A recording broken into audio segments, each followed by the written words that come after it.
সেখানের প্রত্যেকটা মানুষ সাথে আমার আত্মার হৃদ্যতার আন্তরিক আত্মার সম্পর্ক। সেই জায়গা থেকে আমি উপলব্ধি করছি দেবিদ্বারের হয়ে আমি সংসদে দেবিদ্বারের প্রতিনিধিত্ব করতে চাই। দেবিদ্বারের হয়ে বাংলাদেশের নীতি নির্ধারণ, বাংলাদেশের এগিয়ে যাওয়ার যে যাত্রা, সংস্কারের যে যাত্রা, সংসদে দাঁড়িয়ে আমি দেবিদ্বারের প্রতিনিধিত্ব করতে চাই পুরো বাংলাদেশের সামনে। সেই জায়গা থেকে দেবিদ্বারের মানুষকে সাথে নিয়ে আজকে জাতীয় নাগরিক পার্টি এনসিপি থেকে আমি দেবিদ্বার কুমিল্লা 4 আসনটি থেকে আমি নির্বাচনে অংশগ্রহণ করতে চাই। সেজন্য আমি এখান থেকে মনোনয়ন ফর্ম সংগ্রহ করেছি। যদি আমার পার্টির মনোনয়ন বোর্ড সিদ্ধান্ত নেয় তাহলে আমি দেবিদ্বারের প্রতিনিধিত্ব করব। আর এই যে মনোনয়ন ফর্মের অর্থ, আমার নির্বাচনী যে অর্থ, মানুষ নিজে এসে যে মনোনয়ন ফর্ম সংগ্রহ করতে 10,000 টাকা দিতে হয়।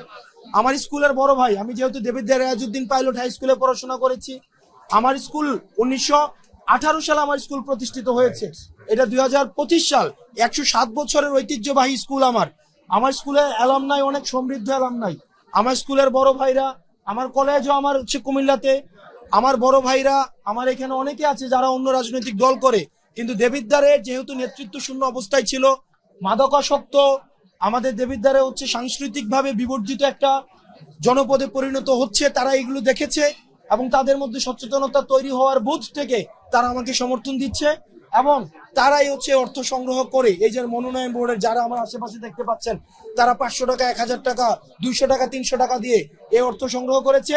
এবং আমি আজকে আপনাদের কাছে প্রতিশ্রুতি দিচ্ছি, এই জনগণ, আমার মায়েরা, আমার যে মায়েরা জুলাই রাস্তায় নেমে এসেছিল, আমার যে বোনেরা রাস্তায় নেমে এসেছিল, আমার যে ভাইয়েরা রাস্তায় নেমে এসেছিল, আমাদের মাঝে মাঝে অনেকে বলে যে আমরা মেম্বার ইলেকশনও পাস করব না, আমরা জামানত বাজেয়াপ্ত হবে। আমরা দৃঢ়ভাবে বিশ্বাস করি এই মনোনয়ন ফর্ম কিনার মধ্য দিয়ে দেবিদ্বার আসনটি জাতীয় নাগরিক পার্টি এনসিপির কুমিল্লা 4 আসনটি আজকে নিশ্চিত হয়েছে। আমরা এখন এই যে সামনে নির্বাচনটি আছে, সেই নির্বাচন প্রক্রিয়ার মধ্য দিয়ে আমরা সেটি আনুষ্ঠানিকতা অর্জন করব। দেবিদ্বার মানুষ মুখর হয়ে আছে, দেবিদ্বার মানুষ আগ্রহ ভরে অপেক্ষা করছে আমাদের জন্য, আমাদের মায়েরা আমাদের জন্য অপেক্ষা করছে। এমন হয়েছে যে আমাদের অনেক ফ্যামিলির আছে অন্য ক্রিয়াশীল রাজনৈতিক দলের, কিন্তু মায়েরা চায় আমরা যেন দাঁড়াই, আমাদের শিক্ষিত সমাজ চায় আমরা যেন দাঁড়াই। দেবিদ্বারের যে শিক্ষিত সমাজ, বিশ্ববিদ্যালয় পড়ুয়া সমাজ, চাকরিজীবী সমাজ, যারা ওয়ার্কিং ক্লাস ফ্যামিলি, যারা বিদেশে থেকে, আমার বাবা ওমানে ছিল, সৌদি আরবে ছিল, আমার বাবা দুবাইয়ে ছিল, ওয়ার্কিং ক্লাস খেটে খাওয়া মানুষ, তারা চায় আমরা যেন তাদের প্রতিনিধিত্ব করি। মানুষ আমার সাথে কানেক্ট করতে পারে, আমার বাবার সাথে কানেক্ট করতে পারে, আমার বেড়ে ওঠার সাথে কানেক্ট করতে পারে, আমার বিকাশের সাথে কানেক্ট করতে পারে, আমার শিক্ষার সাথে মানুষ সংযোগ করতে পারে, দেবিদ্বারে আমার বিচরণের সাথে মানুষ সংযোগ করতে পারে। সেই জায়গা থেকে আমরা প্রত্যাশী এবং মানুষের আকাঙ্ক্ষা বাস্তবায়নের জন্য আমরা কাজ করে যাব। এবং আজকে থেকে আমার পার্টি যদি আমার চূড়ান্ত সিদ্ধান্ত নেয়, আমরা দেবিদ্বারের মানুষের আকাঙ্ক্ষা বাস্তবায়ন, সেটা সার্বিক বাংলাদেশের সাথে সংযোগ রেখেই আমরা সংসদে প্রতিনিধিত্ব করবো ইনশাআল্লাহ। ইতিমধ্যেই আমাদের পার্টির অনেকগুলা অ্যাক্টিভিটি হচ্ছে, এর মধ্যে একটা অ্যাক্টিভিটি এটা। আমার পার্টির ইতিমধ্যে একটা মিটিং চলমান রয়েছে, আমি মিটিং থেকে এসেছি এবং এটার পরে আমি মিটিং এ যাব এবং ওই মিটিং এ আজকে জুলাই সনদের যে অর্ডার জারি করা হয়েছে সেই বিষয়ে চূড়ান্ত সিদ্ধান্ত আমার পার্টি ওখানে নিবে।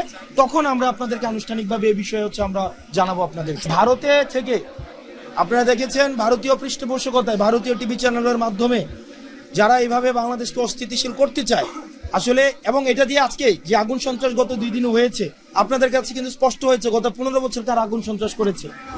তারা এখন 3টা মাস্ক লাগায়, একটা চোখে, একটা মুখে, একটা কপালে, একটা গালে মাস্ক লাগায়। এবং আমরা দেখেছি 10 তারিখ, 9 তারিখ, 8 তারিখের বিভিন্ন ভিডিও আজকে মিউজিক দিয়ে ছেড়েছে এবং 10 ডেসিমেলের নিচে কোনো আওয়াজ নাই। আমার মনে হয় আমাদের এখন বাংলাদেশ সামনের দিকে এগিয়ে যাবে। এই যে আমরা যেই সংকটটাকে পিছিয়ে ফেলে এসেছি, তাদেরকেও জনমানুষ গণঅভ্যুত্থানের মধ্য দিয়ে প্রত্যাখ্যান করেছে। আমার মনে হয় এই যে নির্বাচনের মধ্য দিয়ে আমরা নির্বাচনী প্রক্রিয়ার মধ্যে যে যাচ্ছি, এটি আওয়ামী লীগকে ছাড়া বাংলাদেশের রাজনীতি ওই দিন